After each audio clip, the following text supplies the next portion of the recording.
السلام عليكم ورحمة الله وبركاته.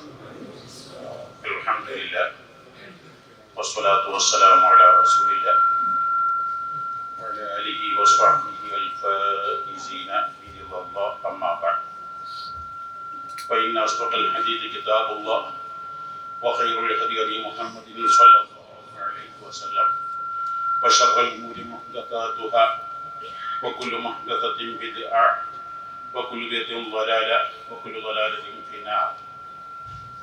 أعوذ بالله من الشيطان الرجيم. بسم الله الرحمن الرحيم.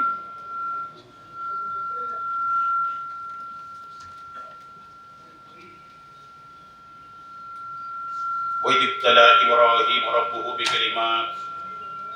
بكلمات فأتمهن قال رب إني جاعلك للناس إماما قال ومن ذريته قال لا ينال عهدي الظالمين. صدق الله العلي العظيم وصدق وبلغ رسوله النبي الكريم ونحن على ذلك من الشاهدين الشاكرين والحمد لله رب العالمين. സർവാദരണീയരായ ഉപ്പമാർ, ജ്യേഷ്ഠാനുജന്മാർ, സഹോദരങ്ങൾ, കൂട്ടുകാർ, പരിശുദ്ധമായ മുഹറം മാസം താശുആ ദിവസം അല്ലാഹുവിന്റെ പള്ളിയിൽ ഇഅ്തികാഫിരുന്നു ഇത്രയും സാദാത്തുക്കളും ഒന്നിച്ച് ളുഹ്ർ അസ്ർ ജമാഅത്തായി നിസ്കരിക്കുക, ഇതിന് അവസരമൊരുക്കി തന്ന മഹാനായ ശൈഖുന ഇന്ത്യൻ ഖാൻ മുഫ്തി കാന്തപുരം ഉസ്താദ് ഹഫിളഹുല്ലാഹ് വറഅ പൂർണ്ണ ആരോഗ്യമുള്ള ദീർഘായുസ് നൽകണേ അല്ലാഹ്. ആ തൻ ദീർഘകാലം ജീവിക്കാൻ തൗഫീഖ് നൽകണേ അല്ലാഹ്. എല്ലാ പ്രതിസന്ധികളിൽ നിന്നും പ്രയാസങ്ങളിൽ നിന്നും ഞങ്ങളെ നീ രക്ഷപ്പെടുത്തണേ അല്ലാഹ്. എന്തെല്ലാം സംരംഭങ്ങൾ തുടങ്ങാൻ ഉദ്ദേശിക്കുന്നു, അതെല്ലാം ഉദ്ദേശത്തിലേറെ ആഹത്തിലും സന്തോഷത്തിലും പൂർത്തീകരിക്കാൻ എല്ലാവിധ തൗഫീഖും നീ നൽകണേ അല്ലാഹ്. ഒരാളെയും ആശ്രയിക്കാതെ, ഒരാളുടെയും സഹായമില്ലാതെ പൂർണ്ണ ആരോഗ്യത്തോടെ, ഹിമ്മത്തോടെ, ഇസ്സത്തോടെ, റാഹത്തോടെ ഞങ്ങൾക്ക് നേതൃത്വം നൽകാൻ എല്ലാവിധ തൗഫീഖും നീ നൽകണേ അല്ലാഹ്. ഈ ഇരിക്കുന്നവരെല്ലാം സാദാത്തുക്കളാണെന്നത് എത്രമാത്രം മഹത്വരമായ സദസ്സാണ്. മഹാനായ ഇമാമുൽ അഇമ്മ ഇമാമുന ശാഫി റളിയല്ലാഹു അൻഹുവിനോട് സയ്യിദ് അല്ലാത്ത ആലിമാണോ, ആലിമല്ലാത്ത സയ്യിദാണോ, ആരാണ് അത്യുത്തമർ എന്ന് ചോദിച്ചപ്പോ മഹാനായ ഇമാമുന ശാഫി റളിയല്ലാഹു അൻഹു പറഞ്ഞത്, 1000 സാധാരണക്കാരെ കൊണ്ടുവാ, എനിക്ക് ഞാൻ ആലിമാക്കി തരാം. എന്നാൽ ലോകം മുഴുവനും ഒത്തുചേർന്നാൽ ഒരാളെ സയ്യിദാക്കാൻ കഴിയുമോ? ഇവിടെയാണ് ഈ സദസ്സിന്റെ മഹത്വം. ലോകം മുഴുവനും ചേർന്നാലും ഒരു സയ്യിദിനെ പടക്കാൻ ആർക്കും കഴിയില്ല.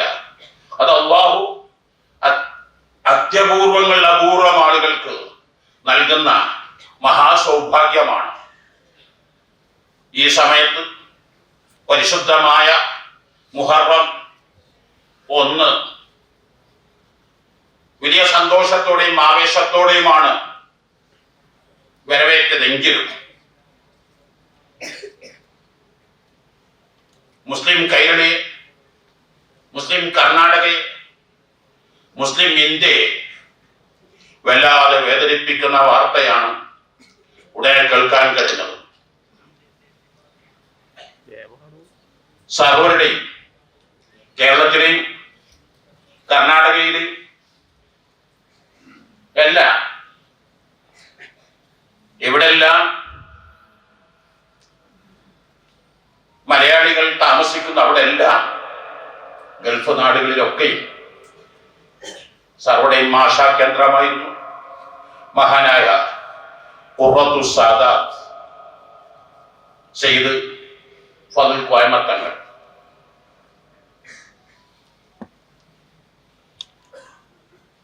ഞങ്ങൾ ഏകദേശം ഒരേ പ്രായക്കാരാണ്.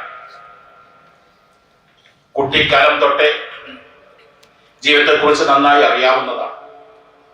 എൻ്റെയും മഹാനവകളുടെയും കല്യാണം ഒരേ ആഴ്ചയിലാണ്. റബീഉൽ-ആഖിർ 27-ന് എൻ്റെ കല്യാണം നടന്നു. റബീഉൽ-ആഖിർ 21-ന് തൊട്ടടുത്ത ഞായറാഴ്ച മഹാനവളുടെ കല്യാണം നടന്നു.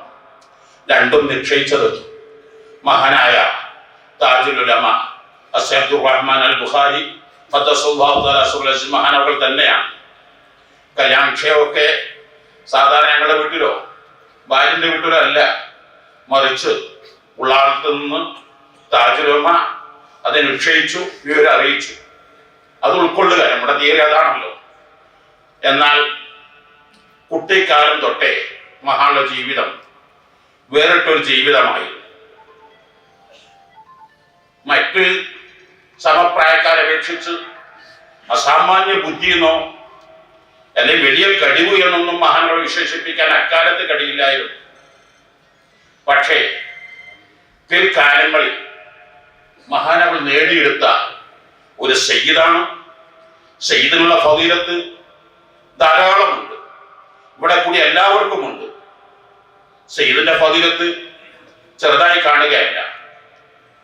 ഒരു സയ്യിദായി പിറന്നാൽ തന്നെ അത് വലിയവനെന്നോ ചെറിയവനെന്നോ കുട്ടിയെന്നോ പണ്ഡിതനെന്നോ മുതലാളിയെന്നോ തൊഴിലാളിയെന്നോ ഒരു വ്യത്യാസമില്ലാതെ സയ്യിദായി കഴിഞ്ഞാൽ ആരെയും ആദരിക്കാനും ബഹുമാനിക്കാനും സ്നേഹിക്കാനും കടപ്പെട്ടവരാണ്. ആ സ്നേഹം വലിയ നേട്ടങ്ങൾ നമുക്ക് ഉണ്ടാക്കി തീർക്കും. ഒരൊറ്റ സംഭവം ഞാൻ ഉദാഹരണത്തിന് പറയാം. മഹാനായ അബ്ദുൽ മുബാറക് റളിയല്ലാഹു തആല തങ്ങളെ കുറിച്ച് കേട്ടവർക്കറിയാം. വലിയ സൂഫിയാണ്, വാക്ക് വലിയ ഇജാബത്തുള്ള മഹാനാണ്.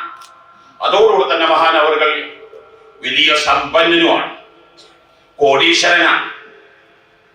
മഹാനവകൾ അക്കാലത്തുണ്ടായിരുന്ന സുഫിയാൻ തൗരി റളിയല്ലാഹു അൻഹു, സുഫിയാൻ ഇബ്നു ഉയൈന റളിയല്ലാഹു അൻഹു, ഫുളൈൽ ബിൻ ഇയാദ് റളിയല്ലാഹു അൻഹു, ഇതൊക്കെ ചെല്ലാം എല്ലാം എത്ര വലിയ സലഫു സ്വാലിഹീങ്ങൾപ്പെട്ട മഹത്തുക്കളാണ്.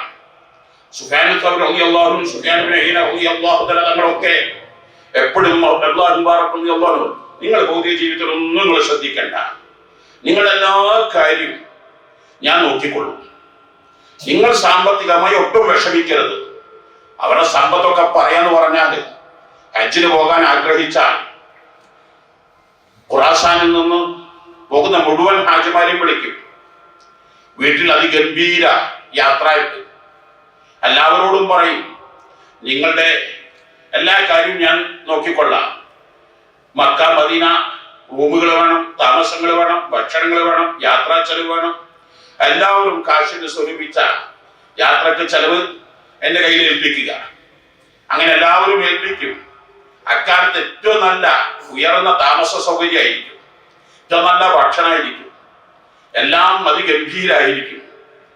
എല്ലാവരും നെഞ്ചൊന്നിടിക്കും. ചെലവ് എത്രയാണ് വരിക, അവസാനം ബില്ല് വന്ന് നെട്ടിപ്പോകുമോ? അങ്ങനെ വന്ന് മഹാനവറുകള് ഈ ഹാജിമാർക്കൊക്കെ സ്വീകരണം ഉണ്ടാവും. ആ സ്വീകരണത്തിൽ ഓരോരുത്തരും തന്ന കാശ് അവരവർക്ക് തിരിച്ചു കൊടുക്കും. നിങ്ങളെന്താ കാശിതാ, നിങ്ങളെന്താ കാശിതാ, നിങ്ങളെന്താ കാശിതാ എല്ലാം. അപ്പൊ ആരായിരിക്കും മഹാനവറുകൾ മനസ്സിലാക്കാമല്ലോ. അങ്ങനെ മഹാനവറുകൾ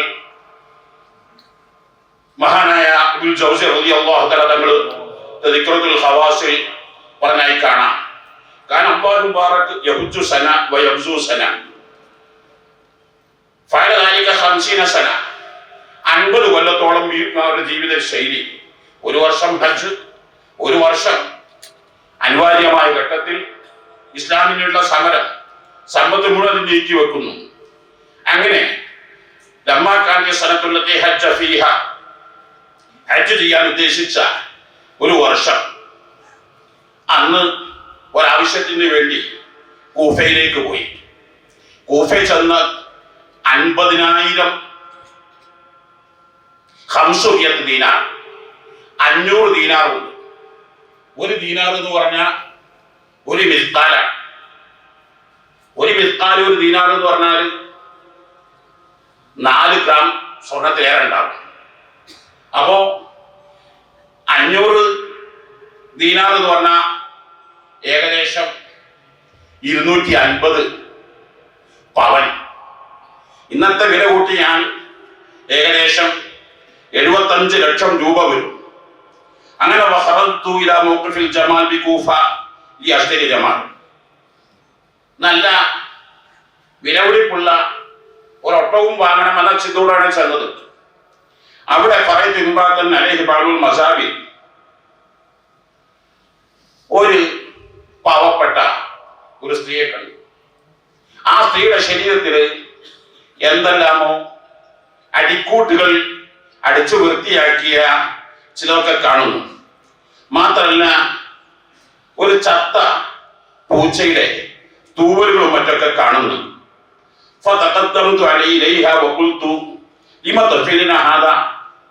എന്താണ് നിങ്ങൾ ഈ വേഷത്തിലൂടെ വന്നിരിക്കുന്നത്? എന്താ നിങ്ങൾ ഇങ്ങനെ കാണാൻ കാരണം?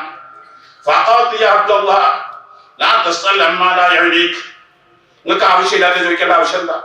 നിങ്ങൾക്ക് സ്വന്തം കാര്യം നോക്കിയാൽ പോരെ. എന്റെ ഗസ്റ്റ് നിങ്ങൾ അറിയേണ്ടതുണ്ടോ? അപ്പോ ഒന്നുകൂടി എന്തോ പറയാൻ വിഷമമുള്ളത് കൊണ്ടായിരിക്കും, എന്തോ രഹസ്യം ഇതിന്റെ പിന്നിലുണ്ട്. അങ്ങനെ ഞാൻ വീണ്ടും വീണ്ടും ഞാൻ ചോദിച്ചു. ചോദ്യത്തിന് മുമ്പിൽ നിർബന്ധിതനായി ആ സ്ത്രീ പറഞ്ഞു,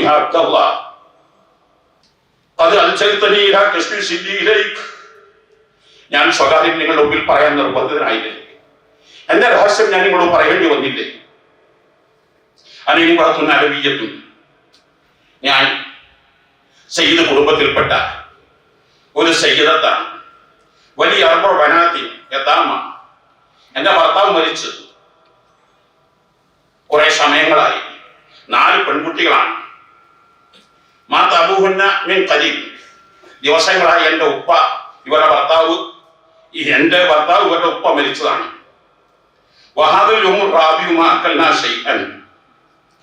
ഈ 4 ദിവസം ഞാനും എന്റെ മക്കളും ഒന്നും ഭക്ഷിച്ചിട്ടില്ല. കൊടും പട്ടിണിയാണ് വീട്ടില്.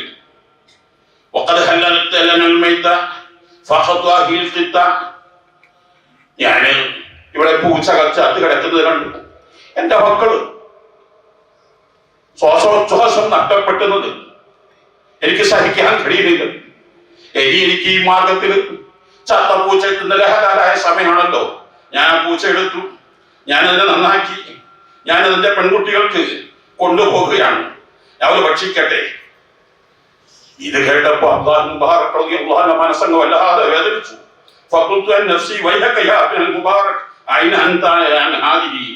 ഇത്ര പാവപ്പെട്ട സയ്യിദത്തൊക്കെ ഇവിടെ ഉണ്ടായിട്ട് എന്താണ്? ഹജ്ജിനാണോ പോകുന്നത്? ഞാൻ ആ കാശ് മുഴുവൻ എടുത്തിട്ട്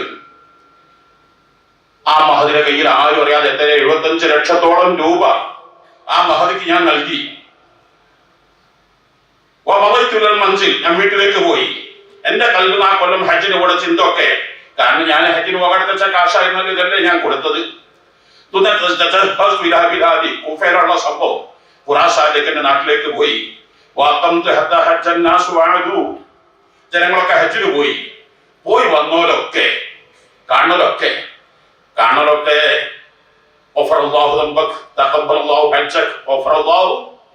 ദമ്പക്ക് എന്ന് പറയണല്ലോ. അങ്ങനെ എല്ലാവരോടും ഞാൻ പറയുമ്പോ ഓരൊക്കെ ഇങ്ങോട്ട് പോയി നമ്മള് കണ്ടത് സംസമിന്റെ അവിടെ നിന്നോ, നമ്മള് കണ്ടത് സഫയിൽ നിന്നോ, നമ്മള് കണ്ടത് മറുവയിൽ നിന്നോ, നമ്മള് കണ്ടത് അറഫയിൽ നിന്നോ, നമ്മള് കണ്ടത് ജംറയിൽ നിന്നോ. ഞാൻ ആരെ കാണുന്നവരോടൊക്കെ വിവരങ്ങൾ പറയുമ്പോ ഓരൊക്കെ ഇങ്ങോട്ട് പറയും, നിങ്ങളെ ഹജ്ജ് അല്ലാഹു തആല സ്വീകരിക്കട്ടെ, ദോഷങ്ങൾ പുറത്തു കൊടുക്കട്ടെ, അല്ലാഹു തആല നിങ്ങളെ വിജയികളിൽ പെടുത്തട്ടെ. നമ്മൾ തമ്മിൽ കണ്ടത് അള്ളാഹു നെറ്റാണോ? 1-2 പറയുകയാണെങ്കിൽ അയാൾക്ക് എന്ത് ചിത്തമോ മാനസിക അസ്വസ്ഥത ഉണ്ടായത് കൊണ്ട് പറഞ്ഞ അയക്കാം എന്ന് തോന്നാം. ഈ കാണുന്നവര് മുഴുവൻ ഇങ്ങനെ പറയുക, എന്താപ്പത്? ഒന്നും തിരിയുന്നില്ല.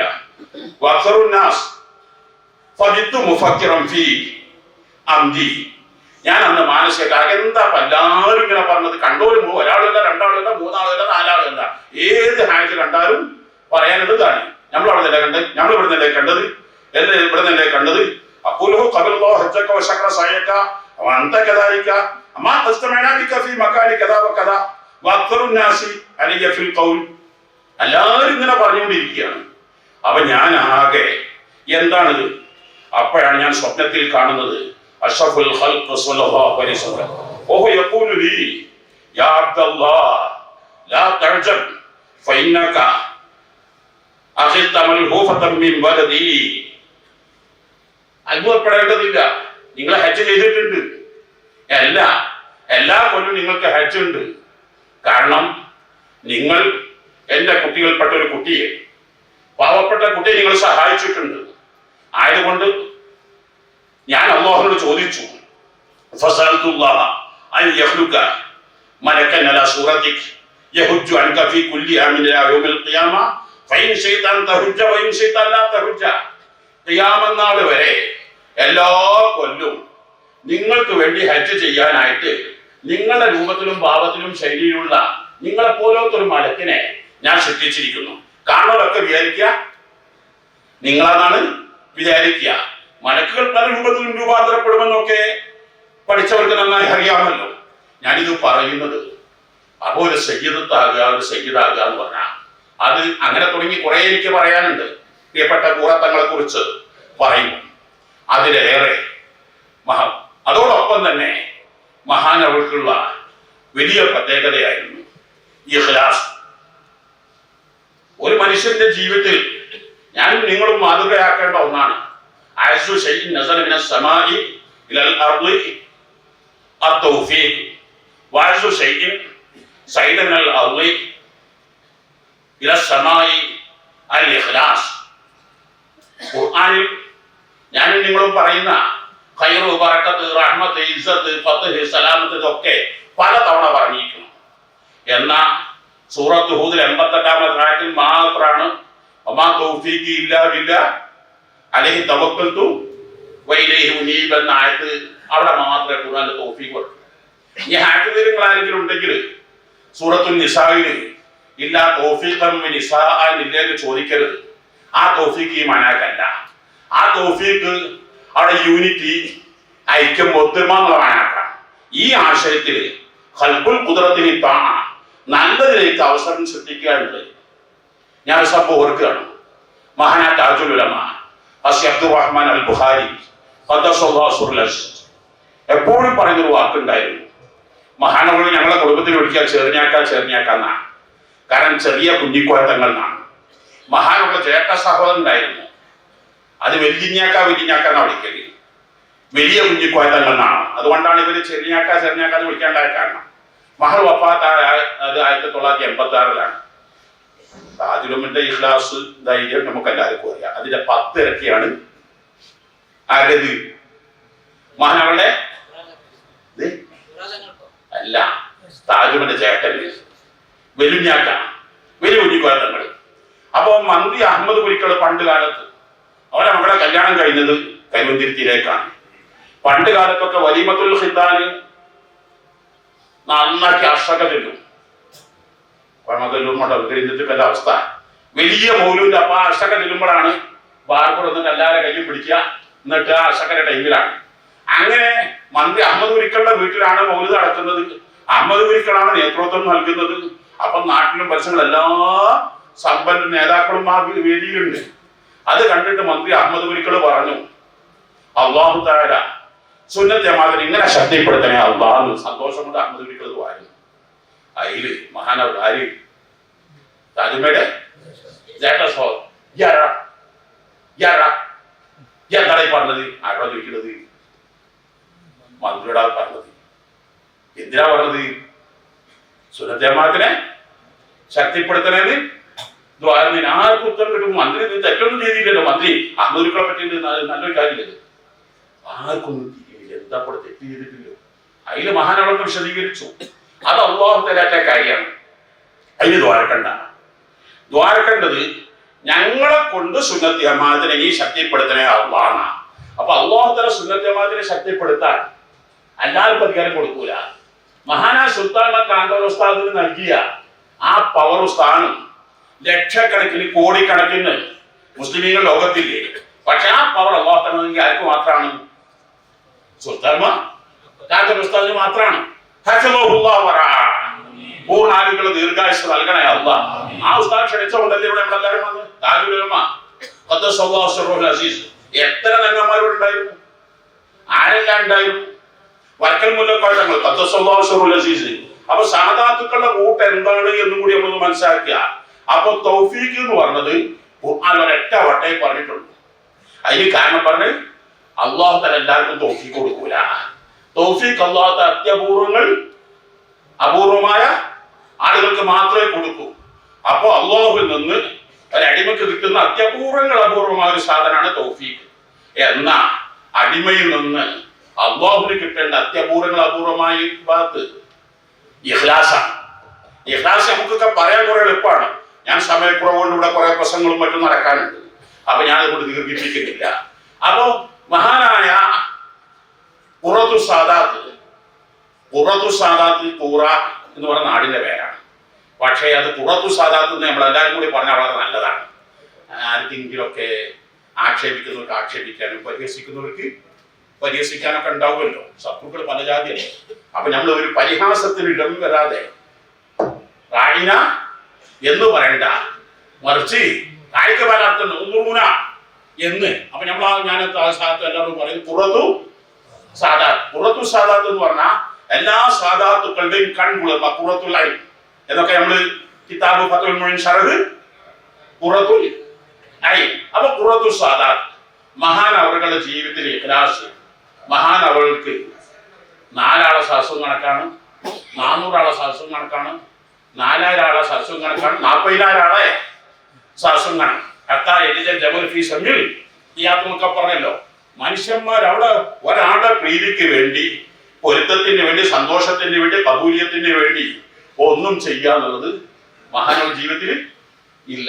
മഹാൻ അല്ലാഹു തആലക്ക് വേണ്ടി ഇനി ആരും ഇല്ലാതെ വെക്കുക. എന്നാ മഹാൻ അവളുകള് പ്രത്യേകിച്ച് ഉള്ളാളത്തുനിന്ന് വിട്ട് 3 കൊല്ലം ഉള്ളാളത്ത് നിന്നു. ഈ കൂറ എന്നുള്ള പ്രദേശം, അത് നാട്ടിലെ വരാം, കൂടാൻ തന്നെ പറയണം. ആ പ്രദേശത്ത് അവരുടെ അളിയ സഹോദരൻ കുമ്പുൽ തങ്ങൾ കൊണ്ടേയാക്കുമ്പോൾ അത് ഏറ്റവും ചെറിയ പള്ളിയാണ്. നമ്മളൊക്കെ ഈ നിസ്കാര പള്ളിയിൽ സാമ്പ്യ എന്നൊക്കെ പറയല്ലോ. എന്താകാത്ത ആരാരും നിസ്കരിക്കാനൊന്നും ആളില്ലാത്ത ചെറിയ അവിടെയാണ്. പക്ഷേ മഹാനവളങ്ങൾ എത്തിയപ്പോ എല്ലാ ദിവസവും പതിവ് സുന്നത്ത് നിസ്കരിക്കും. ഫർള് ടൈം കഴിഞ്ഞാൽ ബാക്കി മുഴുവൻ മിമ്പറിന്റെ നേരെ ഇരുന്നിട്ട് ഖുർആൻ നന്നാക്കിയാണ് പോകും. ഒരു ദിവസം ഒരു ഖത്മ് തീർക്കുന്നൊക്കെ സ്വഭാവങ്ങൾ മഹാനുള്ള ജീവിതത്തിൽ. പ്രത്യേകിച്ച് റമദാനിലൊക്കെ 28 ഖത്മൊക്കെ തീർത്തിന് മരിക്കുന്നതിന് കുറച്ച് മുമ്പ് എൻ്റെ ഉമ്മയെ കാണാൻ പാരിക്കുട്ടികളും കൂടി വന്നിരുന്നതിന് തൊട്ട് മുമ്പ് മഅദിൽ വന്നിരുന്നു. മഅദിൽ വന്നപ്പോൾ കുട്ടികളോട് ക്ലാസ് എടുക്കുമ്പോൾ പറയുന്നത് ഇങ്ങനെ വർത്താനത്തിന്റെ കയ്യിൽ ഖുർആൻ ഓത്ത് എപ്പോഴും മോദിക്കൊണ്ടേ ഇരിക്കും സദാ സമയത്തും.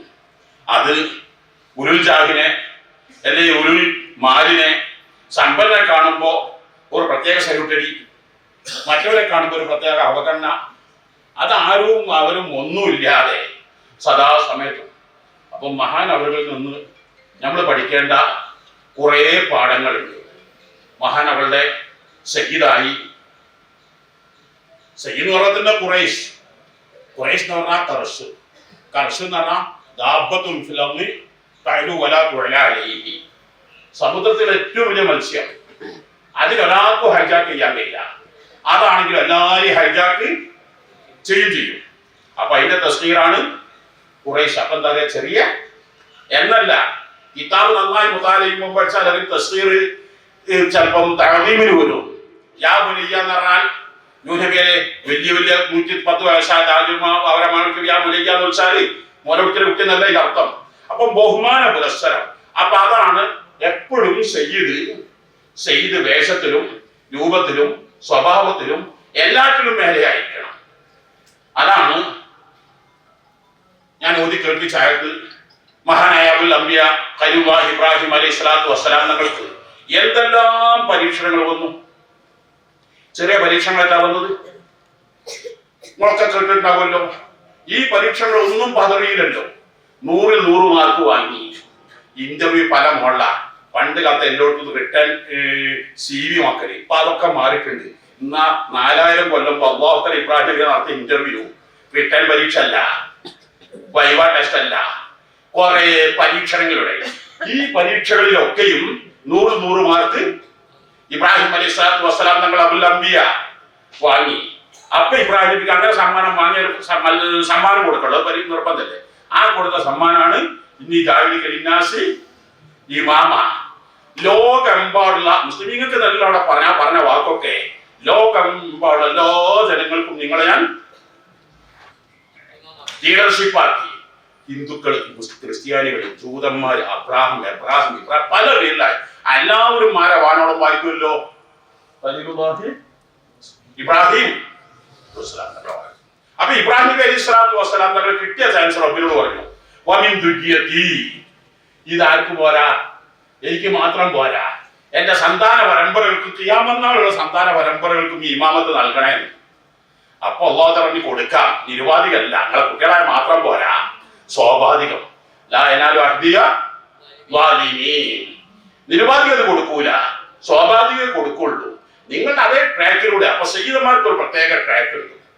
അത് അഷ്റഫുൽ ഖൽഖ് സ്വല്ലല്ലാഹു അലൈഹി വസല്ലം കാണിച്ചു തന്ന ട്രാക്കാണ്. ആ വഴിയിലൂടെ സഞ്ചരിച്ചോ. ഇന്ന് സാദാത്തുക്കൾ, ഞാൻ പ്രിയപ്പെട്ട സാദാത്തുക്കളോട് പറയുന്നു, സാദാത്തുക്കൾ നല്ല ഇൽമുണ്ടാകുക, നല്ല ഖിറാഅത്താകുക, നല്ല പ്രഭാഷണത്തിന് കഴിയുക, സ്വഭാവങ്ങൾ നന്നാകുക, ജനങ്ങളൊക്കെ നല്ലൊരു ഡീലിംഗ് ഉണ്ടാകുക. ഇന്ന് സാദാത്തുക്കളുടെ ഡിമാൻഡ് ലോകത്ത് വേറെ ആർക്കില്ല. 4 കാര്യം സാദാത്തുക്കൾ ശ്രദ്ധിച്ചാൽ: ഒന്ന്, ഇൽമുണ്ടാകുക; മറ്റു നല്ല ഇമാമത്ത് എത്തുമ്പോൾ ഓല ഡ്യൂട്ടി നല്ല ഖിറാഅത്ത് നന്നാകുക; മറ്റൊന്ന്, വിഷയങ്ങളൊക്കെ നന്നായി പറയാൻ പഠിക്കുക; മറ്റൊന്ന്, ജനങ്ങളുടെ ഇടപെടലുകളൊക്കെ സൗമ്യമായി ആകർഷണീയമായി പറയേണ്ട വാക്കുകൾ, പറയേണ്ട ശൈലിയിൽ. ഇമാം 8 കാര്യം ശ്രദ്ധിക്കണം എന്ന് പറഞ്ഞിട്ടുണ്ട്. അതോ ടൈമില്ലാത്തതുകൊണ്ടാണ് ഞാനിപ്പോൾ പറയാത്തത്. അപ്പോ ഇങ്ങനൊക്കെ ശ്രദ്ധിച്ചാൽ സയ്യിദുമാർക്ക് എന്തായാലും വരാൻ കഴിയും. മഹാനായവരുടെ ദറജ ഉയർത്തി കൊടുക്കണേ അല്ലാഹ്. അതോടുകൂടെ തന്നെ മഹാൻകൾ ഇവിടെ അവർ നേരെ പിറ്റേ ദിവസമാണ് ഞങ്ങളെ ഒന്നിച്ചു വളർന്ന ഞങ്ങളുടെ എളാപ്പയുടെ മകനായ, ഒരേ പ്രായക്കാരായ, കേരളത്തിൽ ആദ്യം ഇസ്ലാം എത്തിയ ഒരു പ്രദേശമാണ് വളവട്ടൻ മഹാൻ അബൂബക്കർ സിദ്ദീഖ് റളിയല്ലാഹുവിന്റെ പേരമകൻ അവിടുത്തെ ഖാദിയായിരുന്നു. അങ്ങനെ ആ പരമ്പരയിൽ പിൽക്കാലത്ത് ഖാദിയായി കുറെ മഹല്ലത്തുകൾ ഖാദിയായി നിന്നിരുന്ന ജലാലുദ്ദീൻ ബുഖാരി തങ്ങൾ ഖാദിയാണ്, ഖാദിയാണ്, വല്ലാത്ത സ്വഭാവത്തിന്റെ ഉടമയായിരുന്നു. ചൊവ്വാഴ്ച മരിച്ചു എന്നുള്ള വാർത്ത വല്ലാതെ ഞങ്ങൾ കഴിഞ്ഞ് മഴയിലെത്തിയപ്പം കേൾക്കുന്ന വാർത്ത മഹാൻ മരിച്ചു എന്നതാണ്. മഹാന്റെ ദറജ ഉയർത്തി കൊടുക്കണേ അല്ലാഹ്, ദറജ ഉയർത്തി കൊടുക്കണേ അല്ലാഹ്. ഇന്നത്തെ ദിവസം ഞങ്ങളെല്ലാമായിരുന്ന ഉപ്പായുടെ ഏറ്റവും വലിയ സഹോദരി 10 മക്കളായിരുന്നു. ആ 10 മക്കൾ ചെറിയ മകളായിരുന്നു ശ്രീ ആയിഷ ബീവി. മരിച്ച 40 ആണെന്ന്. റബ്ബേ ആ മഹദിയുടെ ഖബറിനെ സ്വർഗ്ഗമാക്കണേ. അവർ നേരത്തെ ഞങ്ങൾക്കൊരു ഉമ്മയെപ്പോലെ വലിയ കടപ്പാടുള്ള വിചാരം. അവര് മരിച്ച ആണ്ടിന്റെ ദിവസമാണ്. അങ്ങനെ ഖുതുബുസ്സമാൻ മമ്പുറം തങ്ങൾ, അതുപോലെ തന്നെ ധാരാളം ആളുകൾ, പ്രിയപ്പെട്ട എല്ലാ സാദാത്തുക്കളും ഓർക്കേണ്ടതാണ്. സൈന ഹുസൈൻ എല്ലാ സാദാത്തുക്കളെയും കേരളത്തിൽ ലഭ്യമായ കണക്കനുസരിച്ച് 49 കബീലയാണുള്ളത്. അത് ജീലാനി കബീല മാത്രമാണ് സൈന ഹസൻ റളിയല്ലാഹു തആല തങ്ങളുടെ പരമ്പരയുടെ വരുന്ന കബീല. ബാക്കിയുള്ള കബീല മുഴുവൻ സൈന ഹുസൈൻ റളിയല്ലാഹു അൻഹുവിന്റെ പേരമക്കളാണ്. ഞാൻ കുടുംബ പശ്ചാത്തലങ്ങൾ പറയുന്നില്ല. അപ്പൊ ഇവിടെ ഇരിക്കുന്ന 99% ഹുസൈനി സാദാത്തുക്കളായിരിക്കും. അവരല്ല സൈന ഹുസൈൻ റളിയല്ലാഹു അൻഹു ഉൾപ്പെടെ 72ഓളം സാദാത്തുക്കൾ ഷഹീദായ ദിവസമാണ് മുഹറം 10. അടുത്ത കാലം വരെ നമ്മുടെ നാട്ടിലൊക്കെ സൈന ഹുസൈൻ റളിയല്ലാഹു അൻഹുവിന്റെ മൗലിദ് ഓതാറുണ്ട്. ഇപ്പോഴും അത് ഓതുന്ന സ്ഥലങ്ങളുണ്ട്. അതുകൊണ്ടൊക്കെയാണ് ഞങ്ങള് മൗലിദ് ഓതാൻ തീരുമാനിച്ചപ്പോൾ ആൾക്കാർ കളിയാക്കാത്തത്. ഇത് ചെയ്യാക്കളെ എന്തൊരു സങ്കടം. ഇതൊക്കെ നമ്മള് അങ്ങനെ പൊന്നാനി ചെന്നപ്പോഴാണ് സൈന ഹുസൈൻ റളിയല്ലാഹു അൻഹു മൗലിദ് പഴയത് കിട്ടി. അപ്പൊ ഓതാറുണ്ടായിരുന്നു. കഴിഞ്ഞ മുഹറം 10 ഞാൻ കരുവന്തിരുത്തി തെക്കേതർക്കര പള്ളിയില് അവിടുത്തെ സെക്കൻ കുഞ്ഞാനിക്ക് വിളിച്ചപ്പോൾ ചോദിച്ച് എന്താ സൈനാറോടെ മൗലിദ് ഓതി ഷിഹാബുദ്ദീൻ അഹമ്മദ് ബാഷാരിയത്തെ റളിയല്ലാഹുവിന്റെ നേതൃത്വം നൽകിയ. അപ്പൊ പണ്ട് കാലത്തെ നടന്നു വരുന്നതൊക്കെ നമ്മൾ നഷ്ടപ്പെട്ടു പോകുന്ന കുറെ സുന്നത്തുകളാണ്, ആചാരങ്ങളാണ്. അപ്പൊ നാളത്തെ ദിവസം ഇതൊക്കെ നമ്മൾ മനസ്സിലാക്കണം. അതുപോലെ തന്നെ ധാരാളം സാദാത്തുകൾ, പ്രത്യേകിച്ച് ലത്തീഫ് സാദി പാഴ്സി മുഹറം 1 വഫാത്തായത്. മഹാനായ പി അബ്ദുള്ള മുസ്ലിയാർ ജാമിയ ഷാഹിദിയുടെ സ്ഥാപകനാണ്. അതിന്റെ എല്ലാമായിരുന്നു പ്രിൻസിപ്പാളായി മഹാൻ വഫാത്തായത്.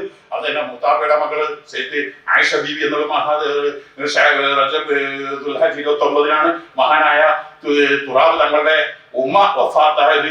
ഈ മുഹറം 9-നാണ്. അങ്ങനെ തുടങ്ങിയിട്ട് അതുപോലെ തന്നെ സെയ്ദ് മുഹമ്മദ് ബാഖിർ തങ്ങളുടെ മകന് ഇതുപോലെ ഞങ്ങളെല്ലാവരും ഇവിടെ വന്ന ആ ദിവസമാണ്. ആ ബാഖിർ തങ്ങളുടെ മകന്, പെങ്ങളുടെ മകന്, ഇങ്ങനെ കുറെ സാധാത്തുക്കൾ വഫാത്തായിട്ടുണ്ട്. എല്ലാ സാധാത്തുക്കളെയും ദറജ ഉയർത്തി കൊടുക്കണേ അല്ലാഹ്, ദറജ ഉയർത്തി കൊടുക്കണേ അല്ലാഹ്. എല്ലാ സാധാത്തുക്കൾക്കും ഒരു സന്തോഷ വാർത്ത സാധാരണയായിട്ട് ഞാൻ ഒന്നും പറയാറില്ല. വരുന്ന 28-ാം തീയതി അഥവാ ഈ 28-ാം തീയതി അല്ല, ആഗസ്റ്റ് 28-ാം തീയതി സഫർ ഒടുവിലെ ബുധനാഴ്ച എല്ലാ സാധാത്തുക്കളും 30 വയസ്സ് വരെയുള്ള സാധാത്തുക്കൾക്ക് അവർക്ക് ഏത് കലയാണോ അവിടെ ആ വിശദാംശങ്ങളൊക്കെ നിങ്ങൾക്ക് മനസ്സിൽ അന്വേഷിച്ചാൽ അറിയാം. മത്സരങ്ങൾ നടക്കുന്നു. അതിൽ ഫസ്റ്റ് പ്രൈസ്, അതിൽ ഉയർന്ന പോയിന്റ് വാങ്ങുന്ന 5 പേർക്ക് ഉംറ കൊടുക്കുന്നു, 5 പേർക്ക് മലേഷ്യ ട്രിപ്പ് കൊടുക്കുന്നു, 10 പേർക്ക് അജ്മീർ ട്രിപ്പ് കൊടുക്കുന്നു. ഇപ്പൊ 20 പേർക്ക് മറ്റ് ഔട്ട് ഓഫ് സ്റ്റേറ്റുകളിലേക്ക് അഥവാ സാധാത്തുക്കളുടെ കഴിവ് പരിപോഷിക്കും. സാധാത്തുക്കൾ ഒരിക്കലും ഒരാൾ തമ്മിൽ കൈ നീട്ടരുത് എന്ന് സാധാത്തുക്കൾ തീരുമാനിക്കണം. മാത്രമല്ല പണ്ട് കാലത്ത് സാധാത്തുക്കളുടെ വീട്ടിലെ ഭക്ഷണമായിരുന്നു മറ്റുള്ളവരൊക്കെ കഴിച്ചത്. 300, 400, 500 കൊല്ലമുള്ള സാധാത്തുക്കളുടെ വീടൊക്കെ നിങ്ങൾ ആലോചിച്ച് നോക്കുക. അന്ന് മുഴുവൻ കൂരകളാണ്. അതൊക്കെ വലിയ വലിയ വീടുകളായിരുന്നു, വലിയ വലിയ കോടീശ്വരന്മാരായിരുന്നു. അവരെ വീട്ടിൽ ഭക്ഷണം ആ ഒരു അവസ്ഥയിലേക്ക് എത്തിക്കണമെന്ന ലക്ഷ്യത്തോടു കൂടെയാണ് മഹാനായ ശൈഖുന സുൽത്താൻ ഉമർ കാന്തപുരം ഉസ്താദ് ഹഫിളഹുല്ലാഹ് ഉസ്താദ് നമ്മോട് പറഞ്ഞൊക്കെ നിങ്ങൾ കേട്ടല്ലോ. സാധാത്തുക്കളുടെ ആ റൂട്ടിലൂടെ അത് സാധാത്തുക്കൾ അൽഹംദുലില്ലാഹ് അത് കാണുമ്പോൾ വല്ലാത്ത സന്തോഷം താഴ്ന്നതാണ്. ധാരാളം മുതഅല്ലിമീങ്ങൾ ഇതിലുണ്ട്. അപ്പൊ സാധാത്തുക്കളെല്ലാം നല്ല ഉഹ്റവിയായ ഉലമാക്കളായി അവർ ഈ പറഞ്ഞ കഴിവുകളെല്ലാം നേടിയെടുത്ത് അവർ ഉന്നത സ്ഥാനത്തെത്തുക. അർഹമുർ റഹീമായ അല്ലാഹ് എല്ലാവിധ വിജയങ്ങളും നൽകണേ അല്ലാഹ്. ഞങ്ങൾ മരിച്ചുപോയ വലിയ വലിയ നേതൃത്വം, ഈ സ്ഥാപനത്തിൽ തുടക്കം കുറിച്ച മഹത്തുക്കളായ ധാരാളം പണ്ഡിതന്മാർ, മഹാനായ താജുൽ മാസി അബ്ദുർ റഹ്മാൻ അൽ ബുഖാരി ഖദ്ദസല്ലാഹു സിറഹുൽ അസീസ്, മഹാനായ അബ്ദുൽ ഖാദിർ അഹ്ദൽ തങ്ങൾ ഖദ്ദസല്ലാഹു സിറഹുൽ അസീസ്, മഹാനായ സയ്യിദ് ഫضل ജമീൽ തങ്ങൾ, സയ്യിദ് ഹാമിദ് ഹുസൈൻ ശിഹാബ് ആറ്റക്കോയ തങ്ങൾ, അൻവർ ശിഹാബ് തങ്ങൾ, അതുപോലെ തന്നെ അബ്ദുൾ റഷീദ് ശിഹാബ് തങ്ങൾ, അതുപോലെ തന്നെ TSK ബുഖാരി തങ്ങൾ, അതുപോലെ തലപ്പാറ തങ്ങൾ, അതുപോലെ തന്നെ ആറ്റക്കോയ തങ്ങൾ, അതുപോലെ എന്റെ ജ്യേഷ്ഠ സഹോദരൻ സയ്യിദ് മുഹമ്മദ് ഉമർ ഫാറൂഖ് അൽ ബുഖാരി തങ്ങൾ, അത് ഞങ്ങളുടെ ഉപ്പ സയ്യിദ് സയ്യിദ് അഹ്മദുൽ ബുഖാരി, അതുപോലെ ഞങ്ങളുടെ മൂത്താപ്പ സയ്യിദ് ഫഖറുദ്ദീൻ ബുഖാരി, ഇവരുടെ ഉപ്പ ജാദി ബുഖാരി തങ്ങളുടെ ഉപ്പ പ്രിയപ്പെട്ട സയ്യിദ് മുഹമ്മദ് വെല്ലുണ്ടി തങ്ങൾ, ഇങ്ങനെ തുടങ്ങി ധാരാളം സാധാത്തുക്കള്, അടുത്ത ഫضل ജമീൽ തങ്ങളുടെ മകന്, സാലിഹ് തങ്ങൾ, അങ്ങനെ കുറെ സാധാത്തുക്കള്, പാണക്കാട് സാധാത്തുക്കൾ, അതുപോലെ തന്നെ മറ്റ് സാധാത്തുക്കളിൽ ധാരാളം സായിരിക്കുന്ന ഒക്കെ സാധാത്തുക്കളുടെ കുടുംബത്തിൽ നിന്ന്, പ്രത്യേകിച്ച് സയ്യിദ് ബാഫക്കി തങ്ങളുടെ പ്രിയപ്പെട്ട ഭാര്യ ഫാത്തിമ ഉമ്മു കുൽത്തും ഷരീഫ ബീവി ദുൽഹജ്ജ് 24-നാണ് വഫാത്ത്. ഞാൻ നേരത്തെ പറഞ്ഞ ഈ സ്ഥാപനത്തിൽ ദീർഘകാലം പ്രസിഡന്റ് സയ്യിദ് ഫضل ജിഫ്രി പൂക്കാട്ടങ്ങൾ, അവരൊക്കെ ശിഹാബ് കുടുംബത്തിലൊക്കെ വലിയ പ്രമുഖരും, അതുപോലെ തന്നെ ധാരാളം സാധാത്തുക്കള് ഇരിക്കുന്നവരും വഫാത്തായവരുണ്ട്. എല്ലാവരുടെ ഷഹീദ് തങ്ങളുടെ ദ്വീപില് അവരുടെ ഉപ്പ, അങ്ങനെ തുടങ്ങിയിട്ട് എല്ലാ സാധാത്തുക്കളെയും ഉപ്പമാര്, ഉമ്മമാര്, കൂട്ടുകുടുംബങ്ങളിൽ മരണപ്പെട്ടവർ എല്ലാവരുടെ ദറജയും ഉയർത്തി കൊടുക്കണേ അല്ലാഹ്. ഇൻഷാ അല്ലാഹ് പരമാവധി സന്ദേശം എല്ലാവരിലേക്കും കയ്യിലെത്തിച്ച ആ സാധാത്തുക്കൾ 12 വയസ്സ് 10 വയസ്സ് തൊട്ട് 30 വയസ്സ് വരെ 6 കാറ്റഗറിയായി തിരിച്ച് അങ്ങനെ അവരുടെ ഏത് കഴിവുകളാണോ അതെല്ലാം അൽഹംദുലില്ലാഹ് അങ്ങനെ അതിലൂടെ ഫസ്റ്റ് കിട്ടിയ ഏറ്റവും കൂടുതൽ, ഫസ്റ്റ് അല്ല ഏറ്റവും കൂടുതൽ പോയിന്റ് കിട്ടിയ അൽഹംദുലില്ലാഹ് ഉംറക്ക് ഭീമമായ സംഖ്യ ചെലവഴിച്ചത് 5 പേർക്ക് ഉംറക്ക് ചാൻസ് ഉണ്ട്. അത് കഴിഞ്ഞ് 5 പേർക്ക് മലേഷ്യയിലേക്ക് ചാൻസ് ഉണ്ട്. അത് കഴിഞ്ഞ് അജ്മീറിലേക്ക്. അപ്പൊ അങ്ങനെ സാധാത്തുക്കൾ ഇൻഷാ അല്ലാഹ് നാളത്തെ ശാസ്ത്രമൊക്കെ കബൂലാകാൻ വേണ്ടി നിങ്ങൾ നന്നായി ദുആ ചെയ്യണമെന്ന് പറഞ്ഞുകൊണ്ട് ഇന്ന് ഈ സദസ്സിൽ ഇരിക്കുക, സാധാത്തുക്കളുടെ ദുആയിൽ കൂടുക. ഒറ്റ കാരണം കൊണ്ടാണ്, കാരണം ദുഹ്ർ അസ്ർ 2 നിസ്കാരം അല്ല, അസ്ർ മഗ്രിബ് സാധാത്തുക്കൾ ഒന്നിച്ച് നിസ്കരിക്കുക. ഇതിന്റെ മഹത്വം എന്ന് പറഞ്ഞ ചില്ലറയല്ല. അർഹമുർ-റഹീമായ അല്ലാഹ്, അമ്പിയാക്കൾ, ഔലിയാക്കൾ, അഹ്ലുൽ ബൈത്ത് ഇരിക്കുന്നവരൊക്കെ വാപ്പപ്പാപ്പാര്, മുൻ കഴിഞ്ഞു പോയവര് വലിയ ഹത്താബികളാണ്, വലിയ അതിയാക്കളാണ്, വലിയ അബുദാല, അവരൊക്കെ എത്രയോ ഉന്നതരാണ്. അപ്പൊ അവരെല്ലാവരുടെയും ഹഖ്ജാഹ് ബർക്കത്ത് കൊണ്ട് ഞങ്ങൾ നീ വിജയികൾപ്പെടുത്തലേ അല്ലാഹ്, ഞങ്ങൾ നീ പരാജയപ്പെടുത്തല്ല അല്ലാഹ്, ദുനിയാവ് ആഖിറം നീ വിജയിപ്പിക്കണേ അല്ലാഹ്. അസ്സലാമു അലൈക്കും വറഹ്മത്തുള്ളാഹി.